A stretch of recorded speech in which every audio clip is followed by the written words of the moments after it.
Maravilhoso. Hoje, um bate-papo simplesmente delicioso. Delicioso. Literalmente delicioso. Olha, eu sei não, eu fiquei com vontade de ficar passeando o tempo todo no Instagram delas.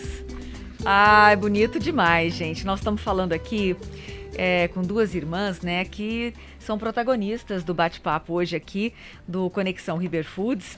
E são as irmãs a Letícia, né, Letícia Botelho e a Thaís Botelho, que são proprietárias da Cicolata Confeitaria, né? Cicolata, Ticolatá, nós vamos discutir isso daqui a pouco, tá bom? Gente, é um lugar lindo, super aconchegante, aqui em Ribeirão Preto, onde você encontra tudo o que é bonito e delicioso, né?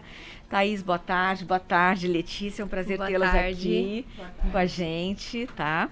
E, bom, vamos contar um pouquinho, né, antes da gente falar um pouquinho também sobre a relação de vocês com a Riber Foods, né, a história de vocês com a Riber Foods, essa assessoria que a Riber Foods faz para seus clientes, seus parceiros. Vocês podiam contar um pouquinho para a gente sobre o início, né, da Cicolata. Posso chamar de Cicolata? Por favor. A minha pergunta, na verdade, é porque o ci é com C cedilha, né? Então a palavra começa com C cedilha. Isso, na verdade, Cicolata seria Ticolatá, que é chocolate em turco, que é descendência da nossa família, né? A família da nossa avó. Mas é muito difícil para o pessoal entender, até porque começa com C cedilha, e C cedilha com som de T. E aí a gente aderiu a falar Cicolata mesmo para facilitar. Mas a pronúncia correta da língua seria Ticolatá. Nós começamos em 2016, no final do ano, lá para outubro. Estava acontecendo na época uma crise financeira, não sei se vocês se recordam, em 2016. E o nosso pai, ele é autônomo, ele é engenheiro. E a gente estava terminando a faculdade. Eu estava no final do 4º ano e a Thaís estava no final do 5º ano já. E a gente precisou ajudar ele, assim, porque começou a crise e ele começou a ficar com menos serviços, né? Porque autônomo tem esses problemas.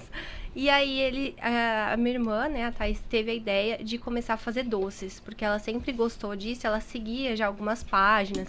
Eu nunca tinha nem pensado nisso. Gostava de fazer algumas coisas em casa, mas pra te falar que tinha talento, que sabia, nada. E aí foi a ideia dela, assim, a gente começou a ver e eu abracei. Eu lembro que era a semana do saco cheio, assim, e a gente ficou a semana inteira testando, porque não tava tendo aula, eu tava fazendo estágio na época. E a gente testava e dava errado. E eu lembro muito do meu pai falando, tenta de novo. Minha mãe me ajudando na cozinha. Eu tentei fazer cupcake e a Thaís fazendo brownie. Que brigadeiro. Foram as primeiras coisas. E aí a gente deu certo, a gente acabou conseguindo fazer uma receita legal. Nós fizemos uma produção no domingo para levar para vender na faculdade, né? Foi assim que começou. A Thaís fazia faculdade em Rio Preto e ela ia levar pra lá. Eu comecei a ficar muito nervosa, né? No domingo antes de levar, porque a gente fez aquela produção grande. Investiu. E assim, era uma questão de que não tinha muito dinheiro. Então, assim, se eu levasse tudo e não vendesse nada, era pior do que eu não ter feito nada. Então, eu comecei a ficar nervosa. Aí eu falei, você quer saber? Eu vou tirar umas fotos e vou mandar nos grupos da faculdade. Porque pelo menos eu já chego, às vezes as pessoas já vêm me procurar. Alguma coisa assim, eu nunca tinha vendido nada, não sabia como que eu ia chegar enfiando cupcake nas pessoas. E também começamos a postar no Facebook pessoal nosso mesmo. Sei. Até então, Cicolata não existia. Não tinha nome nenhum. Não tinha nome, E aí vendendo. O resultado foi que eu cheguei na segunda-feira já com tudo vendido. O pessoal já me encomendou tudo pelo WhatsApp. Então eu já fui dormir tranquila, porque eu falei, bom, isso aqui tudo já foi, graças a Deus. Já foi dormir pensando na produção seguinte. Exatamente. E aí foi dando certo. As pessoas gostaram muito de cara, assim. Isso foi muito legal, porque já começaram a falar assim, você não faz os brigadeiros do meu aniversário? Você não faz isso? Você não faz aquilo? Coisas que a gente nunca tinha feito. A gente fazia caixinhas de 10 brigadeiros no máximo. E a gente começou, faço? Claro que eu faço tudo. Sempre fiz. Vamos lá. Nasci fazendo. E aí a gente foi indo. E aí começaram a pedir, por que vocês não fazem uma página? Porque eu queria poder ver o que vocês fazem, pra eu poder pedir. E aí a gente começou a pensar, vamos fazer, então vamos fazer. Que nome? Foi muito difícil foi um pensar o momento de nome, né? porque era rápido, assim, todo mundo queria logo. E aí a gente começou a pensar na descendência da família, porque as nossas duas avós, na verdade, sempre cozinharam muito, né? E essa avó que tem a descendência turca, ela cozinhava muitas coisas muito bem em turco, e a gente resolveu fazer uma homenagem, assim, porque teria a ver com essa questão da cozinha, apesar de a gente não fazer doces turcos.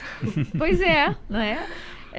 Eu queria saber, por exemplo, vocês estão falando da descendência de vocês, né? Uhum. Os turcos comem muito chocolate?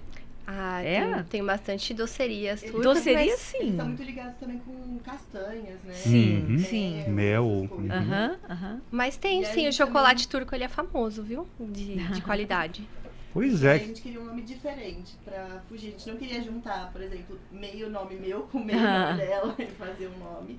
Então também por isso que a gente foi um pouco mais longe. E eu não gosto muito também de fazer nomes parecidos com outras docerias, por exemplo, que já existem, sabe? Eu queria que fosse...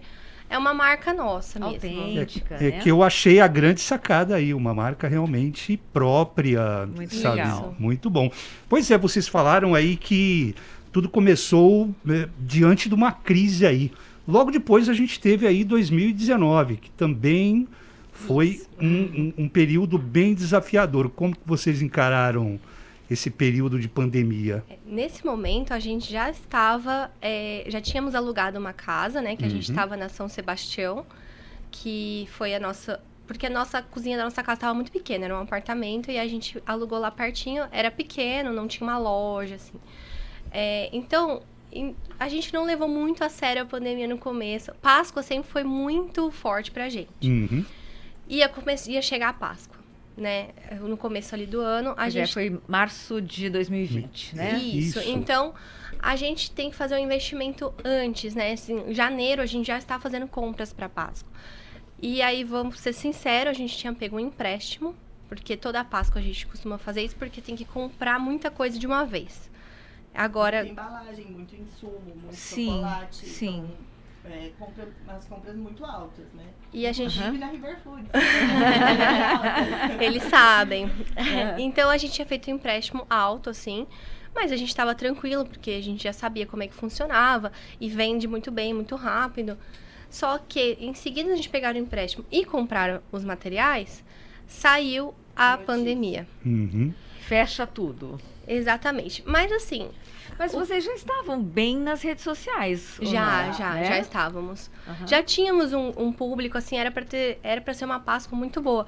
Mas o que aconteceu é que gerou muita insegurança no público. Uhum. E a gente começou a receber mensagens assim, eu quero cancelar o meu pedido, eu não sei se eu vou ter dinheiro pra pagar o ovo de Uau. Páscoa. E também a gente parou de receber pedidos de Páscoa. O pessoal também meio que bloqueou isso. Então, numa época que teria que chegar pedido todo dia, muito pedido, não tinha. E o pessoal começou a procurar muito delivery. Uhum. Delivery, coisa do dia a dia, bolo de pote, pão de mel. bolo Até de então, gelado. esse tipo de serviço não estava estruturado ainda. A gente A gente já tinha... mas Uhum. não nessa quantidade. Não era Ah, carro-chefe, Começou né? a procura, exatamente. Entendi. Aham. E Uhum. assim, a gente tava com todo aquele material de Páscoa, veio um pânico. Ninguém vai comprar ovo de Páscoa esse ano. O que a gente vai fazer? Só chorava, né? É Porque o empréstimo famoso pra medo pagar. do desconhecido, né? Ninguém sabia o que ia acontecer e todo mundo. Opa! Aí a gente falei, Thaís, as coisas estão aqui, são materiais que a gente usa. Chocolate, leite condensado, uma quantidade absurda, sim. Mas vamos tentar vender. Tipo, o pessoal tá procurando delivery, vamos fazer delivery. Tem limão, vamos fazer limonada. Exatamente. Então, a gente pegou e deixou a Páscoa de lado e começou a montar combo pra delivery. E Todo dia a gente fazia tudo uma que dava pra promoção fazer. diferente. Meu Aí. pai, como ele tava ainda... não, ele tava começando serviço, mas nessa época da pandemia ficou meio fechado e tal. Ele Todo mundo parou, né, gente? ficava na rua o dia inteirinho, inteiro. de carro, entregando as coisas que não dava pra entregar de moto. Legal. Ele saía, fazia uma rota a tarde inteira e a gente ia mandando delivery. Só que o que aconteceu? uma semana antes da Páscoa, nem uma semana, né? Tipo assim, Na semana de Páscoa, todo mundo as pessoas lembrou. perceberam que elas tinham sim dinheiro pra comprar ovo e que elas iam E querer aí vocês ovo. não tinham mais insumos? Tínhamos. Aí a gente Ah, falou, bom. vocês querem comprar, eu quero vender. Ah, bom. Juntou Só que- a fome com a vontade Isso, de mas comer. como Até eu fiquei ansioso aqui. Eu falei, nossa, não vai ter nada. Não, tinha, mas a gente faz uma programação de um mês pra entregar Pra produzir, tudo. né? Então a gente. Data, horário, quantidade, quantos de cada sabor, quantidade de quilos de cada recheio. E não tinha tempo pra isso. Quem foi? Não dava Quem tempo. comprou da gente em 2020, sabe, gente? Desculpa até hoje. Mas esse é o motivo. Porque a gente ficava até 4 horas da manhã pegando os pedidos, anotando pra calcular as quantidades de tudo. Aí a gente ia dormir, acordava às 7 e ia produzir. Então, assim, começou a ter fila de espera de 1 hora no sol, com pandemia. Então ficava assim o quarteirão inteiro. E a gente distribuindo ovinho de chocolate, pedindo perdão. E correndo na produção. E tomando energético e fazendo o que E dava se pra vira. fazer. Mas graças a Deus os clientes foram muito compreensivos. A gente explicou tudo isso nas nossas redes sociais. Tivemos poucas reclamações. E nunca mais, graças a Deus, passamos por isso. Nossa. Vendemos tudo. Olha aí. Que a gente, mais do que a gente tinha planejado, na verdade. E se não Que legal. tivesse insumos, tinha a Ribeiro Foods para dar uma exatamente. força. Pois é. Pois é. Passa a mão no telefone lá, alô, E liga River para Foods. Ribeiro Foods.